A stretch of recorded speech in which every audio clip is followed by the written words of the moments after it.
এইভাবে আরেকদিন দিনের নবী হাসান হোসেনকে নিয়ে খেলা করে। এমন সময় জিবরাইল এসে বলে, ইয়া রাসূলুল্লাহ, ইয়া হাবিবাল্লাহ, কত সুন্দর খেলা করতেছেন, কাদেরকে নিয়ে খেলা করতেছেন গো নবীজি? কাদেরকে নিয়ে খেলা করেন ও গো নবীজি? আপনি কাদেরকে নিয়ে খেলা করেন? এরা দুইজনেই শহীদ। নবী ইমাম হাসান শহীদ হয়ে যাবে।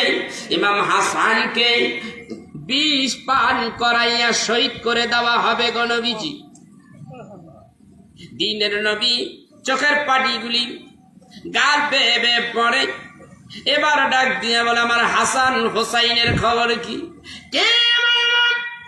হাসানের কথা বললাম, হোসাইনের কথা গো নবীজি যদি বলতে যাই আপনি সহ্য করতে পারবেন নি গো নবীজি। নবী আমার কতক্ষণ ধমকে দাঁড়িয়ে রইলেন, কথা কয় না। জিবরাইল বলে, ইয়া রাসূলুল্লাহ, বলবো না, আমি চাই না আপনি কষ্ট পান, এটা আমি চাই না, বলবো না, গোপন থাক। আমি মানসিকভাবে প্রস্তুত, আমি শুনতে চাই আমার নানা ভাই ইমাম হোসেন কিভাবে শহীদ হবে একটু বলে দাও। জিবরাইল বলে, ইয়া রাসূলুল্লাহ, ইয়া হাবিবাল্লাহ, আপনার কতগুলি নামধারী উম্মত, এরা নামধারী উম্মত, এরা প্রকৃত আপনার উম্মত নয়, এরা নামধারী উম্মত। আপনার ইমাম হুসাইনকে ধোকায় ফেলে দেবে, ধোকা দিয়া কারবালার ময়দানে নিয়ে যাবে, কুফার প্রান্তরে কারবালার ময়দানে নিয়ে পানি না দিয়া নির্মম ভাবে শহীদ করে দিবে গো নবীজি।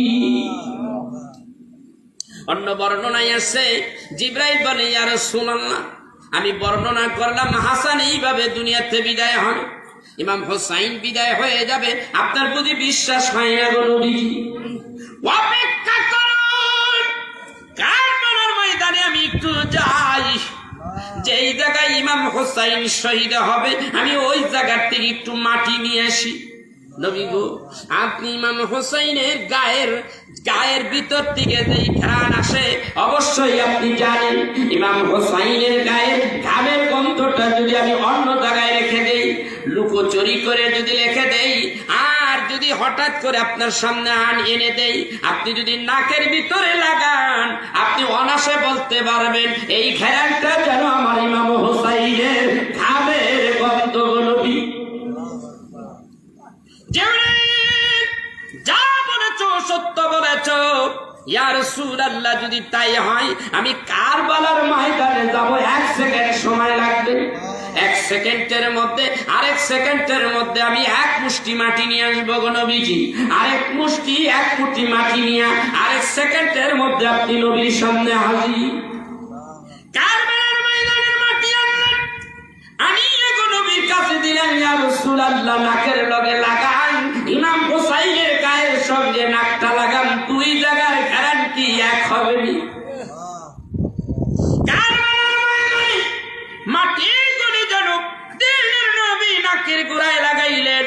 শামে কারবালা কিতাবের মধ্যে লেখে, এই মুফতি সাহেব আরেকখানা কিতাব লেখলেন কারবালার প্রান্তর, এই কিতাবের মধ্যেও লেখে দিনের নবীকে এই মাটি হাতে দেওয়া হলো, নাকের মধ্যে লইলেন, ঘেরান নিলেন, ডাক দিয়ে বলেন, জিবরাইল, ইয়া রাসূলুল্লাহ, ইয়া হাবিবাল্লাহ, ইমাম হোসাইনের গায়ের ঘামের গন্ধ আর কারবালার মাটির গন্ধ এক কিনা? নবী বলে, জিবরাইল, অবশ্যই এক, 2 ঘেরান এক হয়ে গেছে, আমি বুঝতে পেরেছি আমার হোসাইন শহীদ। আর একটু বলবো আল্লাহ।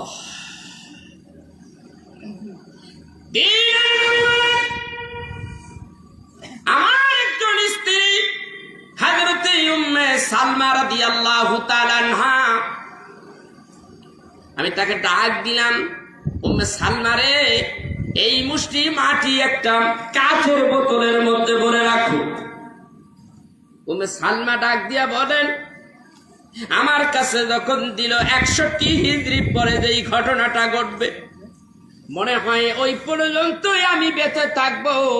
এই জন্যই অন্য কোন বিবির হাতে এই মুষ্টি মাটি দিলেন না। এই মাটি আমি উম্মে সালমার কাছে দিয়েছে, আমার কাছে দিয়েছে। এই উম্মে সালমা, আমি নবী বলে দিলাম মাটিগুলি সুন্দর করে সংরক্ষণ করে রাখবা, ভালো করে খেয়াল রাখবা, মাঝে মাঝে খেয়াল করবা।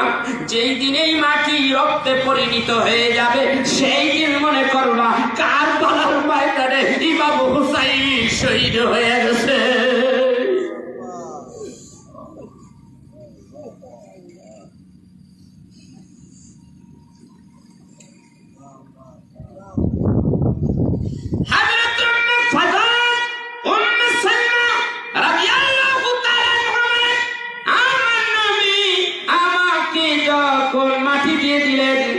তখন একটা কাচের বোতলের মধ্যে সংরক্ষণ করে রাখলাম। 61 হিজরির পরে একদিন খেয়াল করে দেখি মাটি আর মাটি নাই, গোটা মাটিগুলি রক্তে পরিণত হয়ে গেছে। আমি তখন বুঝতে পেরেছি আমার দিনের নবী ভবিষ্যৎবাণী করেছে, তা বাস্তবায়িত হয়ে গেছে। ইমাম হুসাইন কারবালার ময়দানে গেছে, আমার ইমাম হুসাইন দুনিয়ায় নাই। মেশকাত শরীফের হাদিসের মধ্যে আসে, উম্মে সালমা রাদিয়াল্লাহু তাআলা আনহা, তার একজন দাসী ছিল। তিনি বলেন, আমি যখন উম্মে সালমার ঘরে ঢুকলাম, আম্মার ঘরে ঢুকলাম, আমার নবীর স্ত্রী আম্মা জানের ঘরের মধ্যে দেখলাম দুপুর বেলা উম্মে সালমা কাঁদতেছে, শুধু কাঁদতে, চোখের পানি বুক বেয়ে পড়তেছে। আমি বন্ধ অনেক সান্ত্বনা দিলাম, কিন্তু তিনি শোনেন না, শুধু কাঁদতেই আছে। প্রশ্ন করলাম আদবের সাথে, ও মা উম্মে সালমা, কি হয়েছে, কি দুঃখ, আপনি কেন কাঁদেন? উম্মে সালমা ডাক দিয়ে বলে, দাসী, আমি কাঁদি, আমি চাইয়ে দেখেছি কিছুক্ষণ আগে আমার দিনের নবী আমার ঘরে আসছে। আমার নবীকে আমি দেখতে পাইলাম নবীর গায়ের মধ্যে স্বর্ণ হয়ে গেছে, কোনো গায়ে কোনো জামা নাই, কাপড় নেই। আমি দেখি গায়ের মধ্যে ধুলাবালি জড়িয়ে আছে, দাড়ি বেবে রক্তগুলি টপ টপ করে জমিনে পড়ে। আমার নবীকে দেখি আমি আশ্চর্য হয়ে গেলাম। দিনের নবী বহু আগে তো দুনিয়ার থেকে বিদায় হয়ে গেছে। ওগো নবীজি, ওগো মায়ার নবী, দয়ার নবী, আপনি এই সময় কোথায় আসলেন গো নবীজি?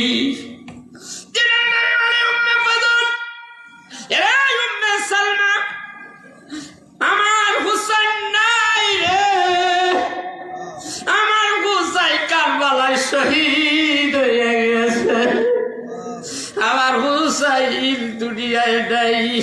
আমার কলিজায় আগুন লেগে গেছে, আমার হুসাইন দুনিয়ায় নাই। ইয়া রাসূলুল্লাহ, ইয়া হাবিবাল্লাহ, এ রক্তগুলি কোত্থেকে এসেছে? আপনার দাড়ি বেয়ে রক্তগুলি পড়তেছে গো নবীজি। শুধু রক্তই নয়, আপনার দেহের মধ্যে এইভাবে বালু জড়িয়ে আছে গো নবী। কি কারণে?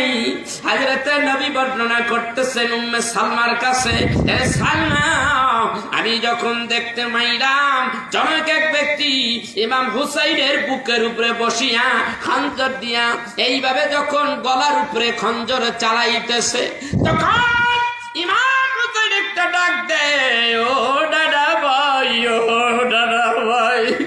আমার এইভাবে যখন ডাক দেয়, আমি নবী রওজায়, আমি নবীজি তখনই ইমাম হুসাইনকে কাছে বসলাম, আমি হুসাইনকে বুকের সঙ্গে জড়িয়ে ধরলাম। আমার নবীর 3টা সুরত, সুরতে বাসারি, সুরতে হাকিকি, সুরতে মালাকি। মালাকি সুরত যেরকম চতুর্দিকে ফেরেশতারা আছে কি নাই? দুরূদ পড়লে ফেরেশতারা আসে, কিন্তু আমরা চোখে দেখি না।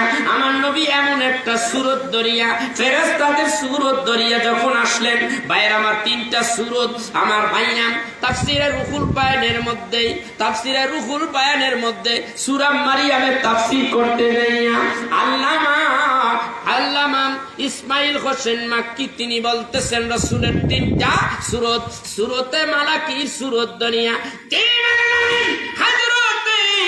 ইমাম হাসান হুসাইনের কাছে এসে গেছে। ইমাম হুসাইনকে বুকের সঙ্গে ধরে রাখছে। মদিনার থেকে আমি রহমতের নবী এসে গেছি, কষ্ট পাইছি না, কোনো কষ্ট হবে না। আমি বুকের সঙ্গে ধরে রেখেছি, তুই আজকে শহীদ হয়ে যা। তুই যদি শহীদ হয়ে যা, কাল কিয়ামতের দিন আমি আমার আল্লাহর কাছে বলবো, ইমাম হুসাইনের শহীদের বিনিময়ে অসংখ্য উম্মতকে তুমি নাজাত দিয়ে দাও রে আল্লাহ।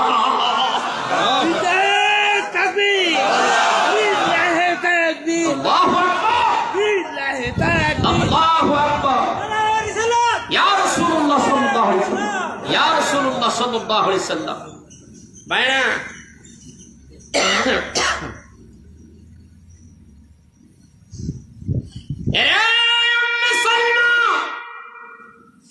আমি তখন ইমাম হুসাইনকে লইয়া কারবালার মরুভূমির মধ্যে কয়েকটা গুরুটি মারলাম। আমার গায়ের মধ্যে তখনই ওই কারবালার ধুলোবালি গুলি লেগে যায়। রহমতের নবী বলে আমার নূরের দেহের মধ্যে ধুলাবালি লেগে যায়, কিন্তু আমার গায়ের মধ্যে তো তখনই জুব্বা ছিল। আমি জুব্বাখানা খুলিয়া আমার হুসাইনের গায়ের মধ্যে জড়াইয়া দিয়েছিলাম। তারপরে এই জুব্বার আবার একটা কেরামতি আছে হাসরের ময়দানে, সময় বোধহয় হবে না বলার। এই জুব্বা দিয়া আখিরি জামানার নবীর উম্মত, অসংখ্য উম্মত নাজাত পাবে। উম্মতের নাজাতের জন্য রাসূলের যা করার তা করে গেছে। জিজ্ঞাসা করতে চাই, তুমি আমার দ্বীনের নবীর জন্য কি করেছো? যা করার তাই তো করেছো। আমার নবীকে সাধারণ মানুষ বলো, এই তো পারছো।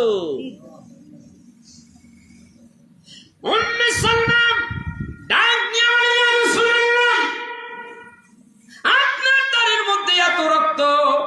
বলে আমি যখন ইমাম হুসাইনকে লইয়া যখন গুরুটি মারতেছিলাম, কিছুক্ষণের ভিতরে ইমাম হুসাইনের গলাটা কেটে গেল। ওই রক্তগুলি ফিনকি দিয়া বের হইয়া আমি নবীর দাড়ির মধ্যে লেগে গেছে। ওই রক্ত লইয়া আর ওই কারবালার ময়দানের আমি কিছু বালু লইয়া তোমার সামনে হাজির। ওগো উম্মে সালমা, সারা মদিনার মধ্যে জ্বালাইয়া দাও, আমার হুসাইন দুনিয়ায় নাই। বলে দাও, মিশকাতের হাদিস। আল বিদায়া ওয়ান নিহায়া কিতাবুল মুন্নিরাতি, হযরত আব্বাস রাদিয়াল্লাহু তাআলা আনহু বর্ণনা করেন, আমি আমার এই আব্বাস ছিলেন আমার দ্বীনের নবীর চাচা। তিনি বলেন আমার ঘরের মধ্যে আমি চাইয়া দেখি রাসূল হাজির হয়ে গেছে। আসতে পারে না? রাসূল কি আসতে পারে? এই ক্ষমতা আল্লাহ দিছে না? জোরে কম দিছে কি না? লিআন্না রূহান নবী সাল্লাল্লাহু আলাইহি ওয়াসাল্লাম হাজির ফি বুয়ুতি আহলিল ইসলাম। আমার নবী যে কোনো আশিকের সামনে হাজির হয়ে যেতে পারে, এই ক্ষমতা আল্লাহ তাকে দিয়েছে। কতটুক ক্ষমতা আমার রাসূলকে দিবে, কতটুক দিবে, এই হিসাব, এই কৈফত ওহাবির গোষ্ঠীর কাছে আল্লাহ দিতে রাজি না। ওরা কয় এইটা নাই, ওইটা নাই, এইটা পারে না, ওইটা পারে না, এই নাই সেই নাই। ওটা তোরা কগা, আমার আল্লাহর ভান্ডারে ক্ষমতার অভাব আছে? ওরা আল্লাহর ক্ষমতা, আল্লাহর কুদরত এর বিশ্বাসই করে না। যারা আল্লাহর ক্ষমতা, আল্লাহর কুদরত বিশ্বাস করে না, ওরা নাস্তিক ছাড়া আর কিছু না।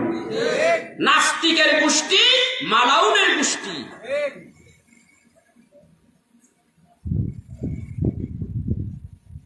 ভাইরা, হযরত আব্বাস রাদিয়াল্লাহু তাআলা আনহু কি বলে একটু শুনি।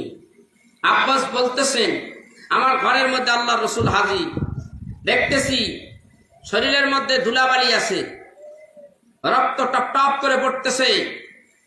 আমার রাসূলের দুই হাতের মধ্যে দুইটা কাচের পাত্র দেখতেছি আমি, লাল মনে হচ্ছে দুইটা পাত্রের ভিতরে রক্ত ভরে রাখছে। ইয়া রাসূলুল্লাহ, কোথায় থেকে আগমন করেন? এই দুনিয়ায় আপনি নাই গো নবীজি,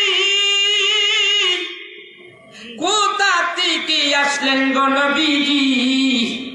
দ্বীনের নবী বলেন, আমি মদিনার থেকে কারবালার ময়দান হয়ে এখানে এসেছি।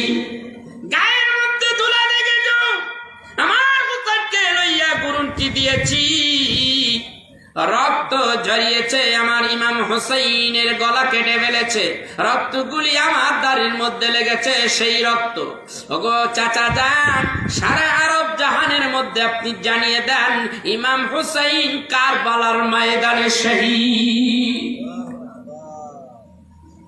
ওগো নবীজি, আপনার হাতের মধ্যে, দুই হাতের মধ্যে দুইটা কাচের বোতল দেখা যায়, এর মধ্যে কি গো নবীজি? আমার নবী বুঝাইতে চায়, চাচা গো, এই হাতের মধ্যে ইমাম হাসান, ইমাম হুসাইনের তাজা রক্ত আমি এই বোতলের মধ্যে ভরে রাখছি গো নবীজি। আর বাম হাতের বোতলের মধ্যে ইমাম হুসাইনের সঙ্গী সাথী যারা শহীদ হয়েছে তাদের রক্তগুলি এইটার মধ্যে রেখে দিয়েছি। এই রক্ত দিয়া কি হবে? আমি আমার কাল কিয়ামতের দিন আমি আমার আল্লাহর কুদরতি টেবিলের উপরে রাখবো, আর ডেকে ডেকে বলবো, আল্লাহ গো, ইমাম হাসান হুসাইনকে যারা মেরেছে, শহীদ করেছে, অন্যায় ভাবে মেরেছে, ও আল্লাহ, এই যে দেখুন আমি রক্ত নিয়ে হাজির হয়ে গেছি, আমার ইমাম হাসান হুসাইনের শহীদের বিনিময়ে আমার উম্মতগুলিকে মাফ করে দাও। ভাই আমার, তিনের নবীর কলিজার টুকরা কিভাবে শহীদ হয়, আমি আরেকটু কারবালার জমিনে যেতে চাই। যাব? কারবালার জমিনে দ্বীনের নবী কলিজার টুকরা ইমাম হুসাইন পানির এক পড়ে যায়। তিনি জিহাদ করতে করতে ফরহাদ নদী কিনারে, পানির কিনারে হাজির। লম্বা কথা, পানির কিনারে হাজির, পানির ভিতরে নেমে গেছে, হাঁটু পানির ভিতরে নেমে গেছে।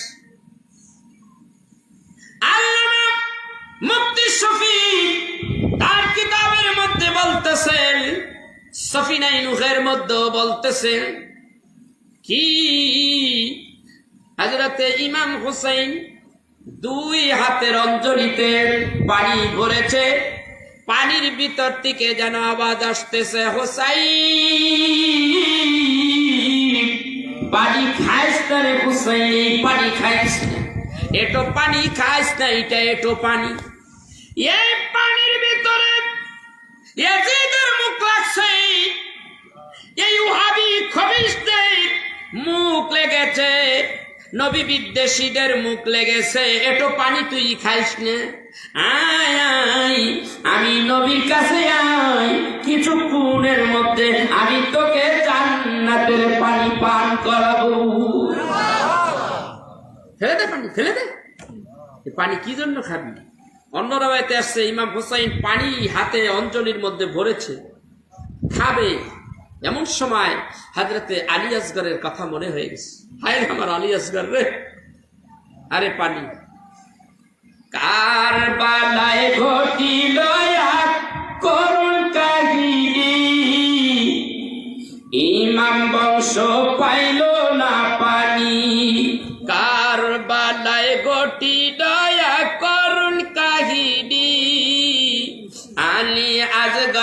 শহীদ হইল পাইল না পানি, আলী আসগর শহীদ হইল পাইল না পানি, কারবালায় ঘটিল এক করুণ কাহিনী। ইমাম কাসেম শহীদ হইল পাইল না পানি, নবীর আওলাদ শহীদ হইল পাইল না পানি। ঠিক না ঠিক? ইমাম হুসাইন বলে কাসেম পানি পাই নাই, এই পানি আমি খাবো না। হযরতে আলী আসগর পানি পাইল না, আমি পানি খাবো না। আমার বংশের লোকেরা কেউ তো পানি পাইল না, পানির কারণে দুনিয়ার থেকে বিদায় হয়ে গেছে, তারা পানি খাইল না, আমিও পানি খেব না, খাইব না। পানি অঞ্চলের ভিতর থেকে ছেড়ে দিল। এমন সময় কে বা কাহারা দূর থেকে তীর লাগাবে প্রস্তুতি নিতেছে। দলের ভিতরে যারা এজিদ বাহিনী একে অপরের কাছে বলা বলি করতে আছে, ইমাম হুসাইন যদি একবার পানি খাইতে পারে, তোদের মতো আমরা ব্যক্তি যারা আছি হাজার হাজার ব্যক্তি ইমাম হুসাইনের তলোয়ারের কাছে কিছুই না। ইমাম হুসাইন পানি না পান করিয়া ফেলে দিলে এমন সময় একটা তীর আইসে ইমাম হুসাইনের হলকুমের মধ্যে দিয়ে ঢুকে গেছে। ইমাম হুসাইনের অঞ্জলি ওই নিজের রক্ততে ভরে যায়, রক্ততে অঞ্জলি ভরে যায়, শুধু রক্ত আর রক্ত। ভেতর থেকে তারা এই তীরখানা, বিষাক্ত তীরখানা টাপ দিয়ে বের করলো। বের করিয়া যখন উপরের দিকে আসতেছে, এমন সময় এজিদ বাহিনী কয় ধর ধর ধর, নাইলে সুযোগ গেল। এই তো সুযোগ, ধর ধর। ইমাম হুসাইন উপরে উঠলেন, কিছুক্ষণ জিহাদ করলেন। জিহাদ করতে করতে আমার ইমাম হুসাইন চাইয়া দেখে ঘোড়ার পিঠে যখন লাফ দিয়ে উঠে যায়, কতক্ষণ জিহাদ করতে লাগলেন। হঠাৎ করিয়া চাইয়া দেখে ইমাম হুসাইনের ঘোড়াটার সামনের দুইটা পা মাটির মধ্যে পুঁতে গেছে। ইমাম হুসাইনের কলিজার ভিতরে জ্বলা শুরু হয়ে গেল। ইমাম হুসাইন বলে এই তো সেই জায়গায়, যেই জায়গায় আমি শহীদ হব। আমার নানা মুহাম্মদুর রাসূলুল্লাহ বলে গেছে, যখন দেখবা তোমার ঘোড়ার দুইটা সামনের পা এই জায়গায় পুঁতে যাবে, মনে কইরো ওই জায়গায় তুমি শহীদ হয়ে যাবে। আমার নানা ভাই যা বলেছে, আমার মনে হয় সেই কথা বাস্তবায়িত হতে চলেছে। লম্বা ইতিহাস। ইমাম হুসাইন পানি যখন পাইলেন না, উত্তপ্ত বালু, রৌদ্র উত্তপ্ত বালুর ভিতরে ইমাম হুসাইন, অমনি ইমাম হুসাইনের বুকের উপরে জনক এক ব্যক্তি বসে পড়লে গলার মধ্যে ছুরিটা লাগাইয়া দেয়। যখন ছুরি লাগাইয়া দিতেছে, এমন সময় ইমাম হুসাইন ডাক দিল, ও নানা ভাই, ও নানা ভাই। কিতাবের মধ্যে আসে এমন সময় আমার রাসূল ওইখানে হাজির। ওই সময় ইমাম হুসাইনের মাথার কেশ ধরিয়া একটা টান মারে, আর খঞ্জর দিয়া টান মাইরা ইমাম হুসাইনের মাথার সেটা আলাদা করে ফেলে। ভাইরা আমার, বন্ধুরা আমার, ইমাম হুসাইন কেমন? ইমাম হুসাইন রাসূলের আওলাদ, রাসূলের রক্ত। এই রাসূলের রক্তকে তারা খাতির করে নাই। এই গোষ্ঠী যারা ইমাম আহলে বাইতের বিরুদ্ধে কথা কয়, যারা ইমাম হুসাইন, হাসান হুসাইনের বিরুদ্ধে কথা বলে, যারা আহলে বাইতে বা আহলে বাইতের দিকে অবস্থান না করিয়া এজিদের পক্ষে অবস্থান নিয়েছে, এই মানুষগুলি যদি কারবালার ময়দানে থাকতো, আরো না জানি কত